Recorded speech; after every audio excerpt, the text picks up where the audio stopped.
നമ്മളോടൊപ്പം നാട്ടുകാരനും പൊതുപ്രവർത്തകനുമായ ദിലീപ് എന്ന വ്യക്തി കൂടി ചേരുകയാണ്.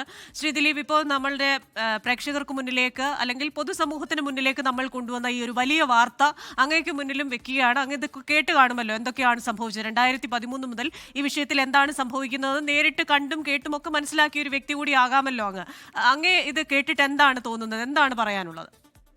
അതായത് ഇത് 2013 ഏകദേശം 1,40,67,000 രൂപ ചിലവഴിച്ചാണ് ദേവസ്വം ബോർഡും ഭക്തജനങ്ങളുമായി ചേർന്നുകൊണ്ട് ശാസ്താംകോട്ട ശ്രീ ധർമ്മശാസ്താ ക്ഷേത്രത്തിൽ സ്വർണ്ണ കൊടിമരം പ്രതിഷ്ഠിച്ചത്. എന്നാൽ അതിനുശേഷം 1-2 മാസങ്ങൾ കഴിഞ്ഞപ്പോൾ ഈ സ്വർണ്ണപ്പറകളിൽ ഉണ്ടായ നിറവ്യത്യാസം ബഹുമാനപ്പെട്ട ഹൈക്കോടതിയിൽ വരെ ഇതിന്റെ പരാതികളും കേസുകളുമായി എത്തുകയും ചെയ്തു. അതിനുശേഷം നിരവധി ഏജൻസികൾ ഈ കേസുമായി ബന്ധപ്പെട്ട് തിരുവനന്തപുരം ഫോറൻസിക് സയൻസ് ലാബ്, അതുപോലെ തന്നെ ISRO, അതുപോലെ തന്നെ വിക്രം സാരാഭായി സ്പേസ് സെന്റർ, അതുപോലെ ദേവസ്വം ബോർഡ് വിജിലൻസ്, അതേപോലെ പോലീസ് വിജിലൻസ്, ഇവരുടെ എല്ലാം അന്വേഷണം നടക്കുകയും ഈ അന്വേഷണത്തിലൊക്കെ സ്വർണത്തിന്റെ പ്യൂരിറ്റി കൃത്യമാണ്, ഒരു കുറവും അക്കാര്യത്തിൽ ഇല്ല എന്ന് അവർ എല്ലാവരും തന്നെ റിപ്പോർട്ട് കൊടുത്തിട്ടുള്ളതാണ്. പക്ഷേ ശാസ്താംകോട്ടയെ സംബന്ധിച്ച് അന്ന് ആറന്മുള, അതുപോലെ തന്നെ ഏറ്റുമാനൂർ, ഹരിപ്പാട് എന്നീ ദേവസ്വം സ്റ്റോർ റൂമുകളിൽ സൂക്ഷിച്ചിട്ടുള്ള വിവിധ ക്ഷേത്രങ്ങളിലെ സ്വർണ്ണ സാമഗ്രികൾ അത് എടുത്ത് കൊച്ചിയിലെ നമ്മുടെ ചെമ്മണ്ണൂർ ജുവലേഴ്സ് ശുദ്ധീകരിച്ചാണ് ഇത് സ്വർണം പണിക്കായി ഏൽപ്പിച്ചിട്ടുള്ളത് ദേവസ്വം ബോർഡിന്.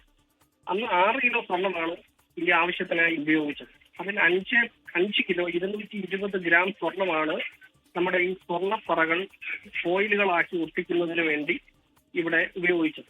ബാക്കി സ്വർണം ഹരിപ്പാട് സ്റ്റോർ റൂമിൽ ഇരിപ്പുണ്ട്.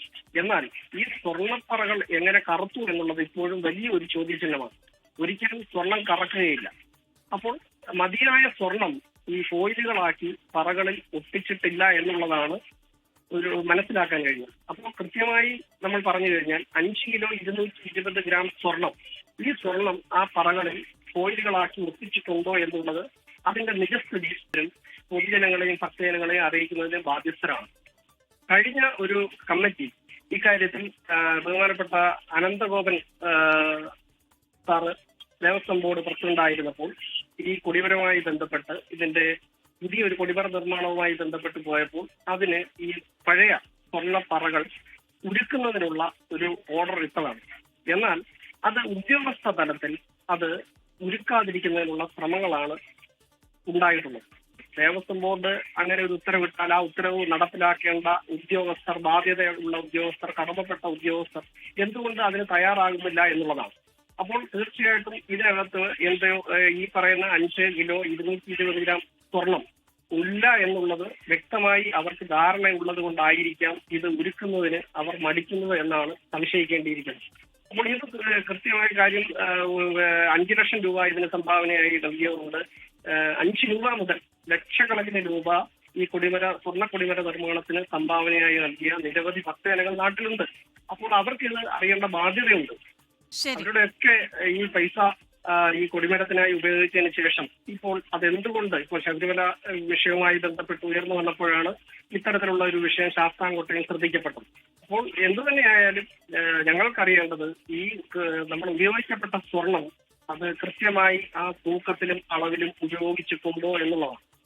അതെ, അത് തന്നെയാണ് ശ്രീ ദിലീപ്. എന്തായാലും നമ്മോട് പ്രതികരിച്ചതിന് വളരെ നന്ദി. എന്തായാലും സാധാരണക്കാരായ ഭക്തരടക്കം ഈ വലിയ തുകകളും വലിയ തൂക്കത്തിലുള്ള സ്വർണവും ഒന്നും കൊടുക്കുന്നവരല്ലെങ്കിൽ പോലും സാധാരണക്കാരായ ഭക്തരടക്കം അവരുടെ ഭക്തിയിൽ, അവരുടെ വിശ്വാസത്തിന്റെ ഭാഗമായി 5 രൂപ മുതൽ നൽകിയവരുണ്ട്. അപ്പോൾ അവരുടെ ഓരോരുത്തരുടെയും മനസ്സിനെ കൂടെ വ്രണപ്പെടുത്തുന്ന രീതിയിലാണ് ഇത്തരത്തിൽ അഴിമതി നടന്നിട്ടുണ്ടെങ്കിൽ അതാരാണ് അതിന് പിന്നിൽ എന്ന രീതിയിൽ ഒരു അന്വേഷണം വരേണ്ടിയിരിക്കുന്നു. എന്തായാലും പരാതിക്കാരൻ പിന്നോട്ട് പോകാനില്ല എന്ന് തന്നെയാണ് പറയുന്നത്. നിയമ നടപടികളുമായി മുന്നോട്ട് പോകും. പ്രതിഷേധം അവിടെ നടക്കുകയാണ്. ഇതിനൊക്കെ അപ്പുറമായി ഇത്തരത്തിൽ പല ക്ഷേത്രങ്ങളിലും ഭക്തരെ വിശ്വസിച്ചേൽപ്പിക്കുന്ന ചെറുതും വലുതുമായ തുകകൾ കൊണ്ട് വാങ്ങിക്കുന്ന ഇത്തരം കാര്യങ്ങൾ, അത് സ്വർണ്ണപ്പാളിയായാലും മറ്റ് ആസ്തികളാണെങ്കിലും അത് എവിടെ പോകുന്നു എന്നതിനെക്കുറിച്ചൊരു ചോദ്യം, കൃത്യമായ കണക്കുകൾ, അതിന് ഉത്തരവാദിത്തപ്പെട്ടവർ അതിന് ഉത്തരം പറയേണ്ടിയിരിക്കുന്നു.